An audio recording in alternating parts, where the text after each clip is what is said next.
The other big story of the day, what's happening between India and Canada? Well, the assassination of a Khalistani terrorist months ago has led to now a showdown as Canadian Prime Minister Justin Trudeau officially claimed that the Indian government has a role and then expelled one of India's top diplomats from Canadian soil. India immediately retaliated in a matter of hours, going ahead and expelling one of Canada's top diplomats and putting out a statement saying we have no role whatsoever, referring to Trudeau's claims as completely absurd. The gloves are off. Canadian Prime Minister Justin Trudeau on Monday announced in Parliament Indian agents could be behind the killing of Canadian citizen Hardeep Singh Nijjar, a Khalistani terrorist wanted in India. Over the past number of weeks, Canadian security agencies have been actively pursuing credible allegations of a potential link between agents of the Government of India and the killing of a Canadian citizen, Hardeep Singh Nijjar. We've been clear. Canada has expelled an Indian diplomat over what it calls the involvement of a foreign government in its internal affairs. Within hours of Canada's provocation, New Delhi retaliated by expelling a senior Canadian diplomat.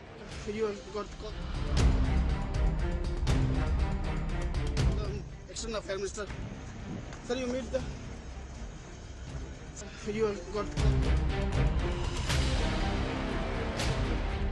External Affairs Minister. India has called Canada's accusations absurd and politically motivated to shift the focus from Khalistani terrorists and extremists who are being allowed a free run there. Phrase which came to my mind was actually a Hindi phrase, which was Ulta Chor Kotwal Ko Dante. I mean, if anybody has a complaint, we have a complaint about Canada. You know, what I said earlier, the space that they're giving to Khalistanis and to violent extremists. So I was very perplexed by what I heard. Nijjar, whom India had declared a wanted terrorist, was gunned down on June 18th in Surrey. The NIA had issued an arrest warrant for Nijjar, accusing him of carrying out terrorist attacks in India.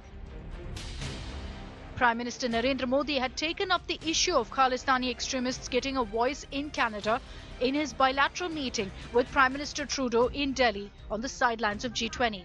Trudeau claims he'd discussed Nijjar's killing with the Indian Prime Minister. Canada had recently suspended negotiations for a free trade agreement with India. With the latest accusations, the already sour diplomatic relations between the two countries have hit a new low. Bureau Report, India Today. So who is this Khalistani terrorist Nijjar that has led to the showdown between India and Canada? He's a wanted terrorist who India declared as someone we are after, that he was responsible for anti-India acts on Canadian soil. And yet you never had the Canadian administration taking this act, or for that matter any other anti-India act, seriously. It's led to this showdown now as Canada claims that the shooting of Nijjar was triggered by the Indian government.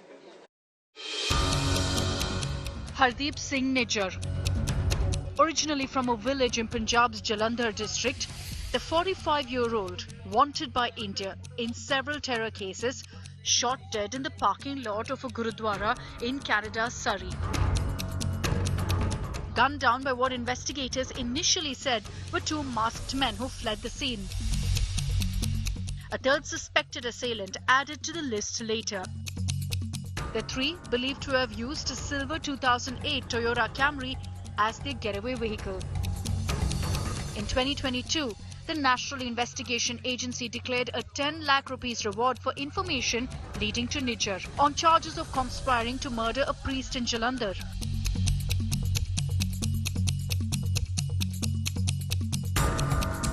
The NIA previously filed a charge sheet against him for terrorist acts against India in other cases. Nijjar, named as a member of the Khalistan Tiger Force, a designated terrorist group. In 2016, he was linked to a 2007 bombing at a Punjab cinema that killed 6. Nijjar claimed to have moved to Canada in 1997, working as a plumber at a local Gurudwara. India has categorically rejected Canadian allegations of involvement in Nijjar's murder as absurd and politically motivated, saying that Canada had long provided shelter to Khalistani terrorists and extremists.